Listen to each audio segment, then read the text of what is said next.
Welcome to the Flag to Flag Media YouTube channel. This is the Hot Pit segment presented by Water Warriors Restoration, and it's been a crazy week of racing news, so let's talk about it.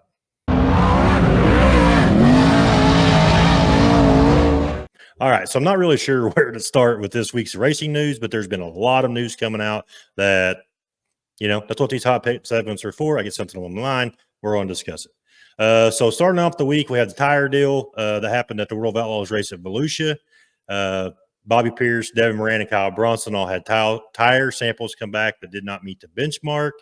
If you read the articles, there's some fines, full race suspension for Bobby Pierce.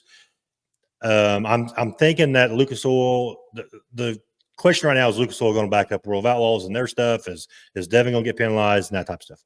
I don't know. I have to do a little bit more research, but my take on the tire deal is Bobby Pierce, Devin Moran, if Kyle Bronson has done the same, I've not seen it yet. Not saying that he hasn't, but they've all taken to social media about their thoughts on the deal and what actually happened. And I'm gonna get into a social media spill here in a minute, but we'll go through the first two stories first. I'll give my social media spill. The thing that I hate about it is, we'll take Bobby Pierce, for example. Bobby Pierce obviously is the defending World of Outlaws champion. He ran second or third, I think it was third in a race at Volusia during speed weeks, sent a tire sample off to a lab, and it came back that it did not meet the benchmark. The thing that I hate about the whole situation is whether he cheated or he didn't cheat, whether he used tire dope, he didn't use tire dope. Doping is illegal. We all know that. It is what it is. But the problem that I have with it is we are taking someone like Bobby Pierce, his career and all that stuff is kind of being turmoil because of a laboratory testing a tire and not coming back correctly. The reputation that a racer gets is when they're on top of the world, they get the most publicity. And when something like this happens, it's so easy for everybody just to start bashing. He cheated. No wonder he's been fast, yada, yada, yada, yada. The thing about Bobby is Bob has been in the business for, decades. And I don't really, my position on the whole thing is I don't really, I'm not going to point toward tire doping as where Bobby's speed has been from the last year, because there's too much knowledge there. And I think a lot of it is just that team is on top of their game right now. We'll see what happens with Devin and Kyle for the future. I think Bobby is pretty much going to go to a outlaw schedule. And the thing about it is, what's crazy is whenever you poke the bear, it's going to be crazy to see what happens. Bobby won a ton of races last year, so it's going to be really, really interesting to see what happens for the remainder of the year. Because I really have a feeling that Bobby Pierce is going to go on a tear, and he's got a lot of points to prove. And I think he's going to do it in a very successful fashion. So that's my spiel on the whole tire situation. I just hate that people's careers and reputations are based off of one tire sample, especially for someone like Bobby. If you look at, Devin, I'm not taking anything away from the other two racers that are involved in this deal, because, it's just as bad for them as it is Bobby. But you take somebody like Bobby as an example, defending World of Outlaws champion.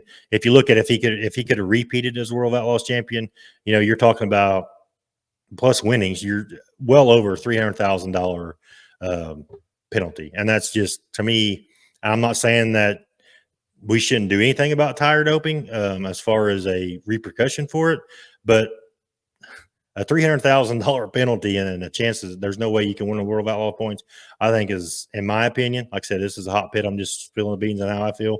I think it's a little much, but like I said, he didn't even win the race. So it's like, it is what it is. But so that's my 2 cents on the whole tire deal. I think that hopefully there's some changes in the near future in how we handle tires at races and stuff like that. But we'll see. Time will tell, and we'll go on from there. The next bit of news is the Hudson ONeal deal, leaving Rocket One. Hudson ONeal posted today that he officially left Rocket One, or sorry, yesterday that he officially left Rocket One. But this is kind of where I'm going to go into my whole social media spill.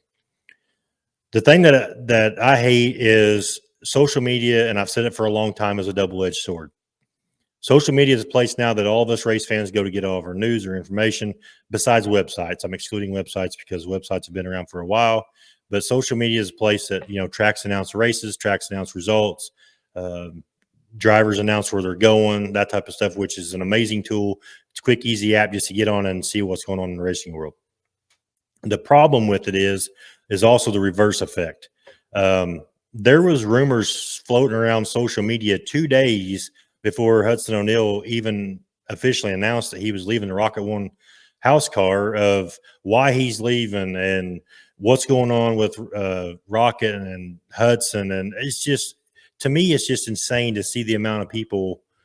Now, maybe some inside sources. I don't know, but you know, I've talked to Hudson several times at the racetrack. Hudson is a great dude, heck of a wheel man, does a phenomenal job, in my opinion, of presenting himself at the racetrack. Tessa does a phenomenal job of his merchandise apparel. And just as a team, I feel like they're just great people. And for people to be posting what they're, I'm not going to say it on here just because I'm not doing that on this hot pit segment, but I just think that there's a lot of stuff going around.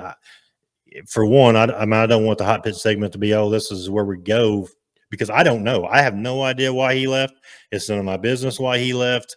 All I know is I've read everything else that everybody else has been putting on Facebook, and it's one of the things where I didn't want to talk about it until it became official on the Hudson ONeal page, and it did yesterday. So I figured I'd just bring it up on this hot pit segment.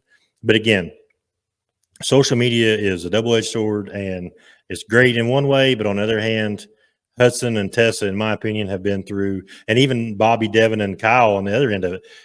I mean, they've been through a lot just because of some of the stuff that people are posting on social media of why stuff is going on, and it's not right in my opinion. But you can't really control what people post on their pages and some of the speculations and stuff like that. But I think as race fans, we owe it to them, especially like when it comes to personal life stuff.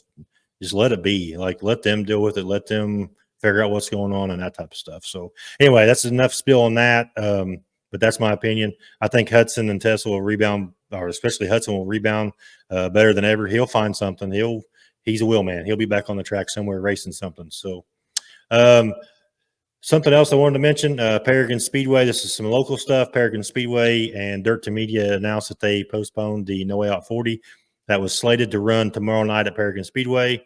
That's been pushed back until March 29th, paying $10,000 to win still. The cool part about that is Brownstown is also running their sprint car, their 410 sprint race on Saturday, May 30th.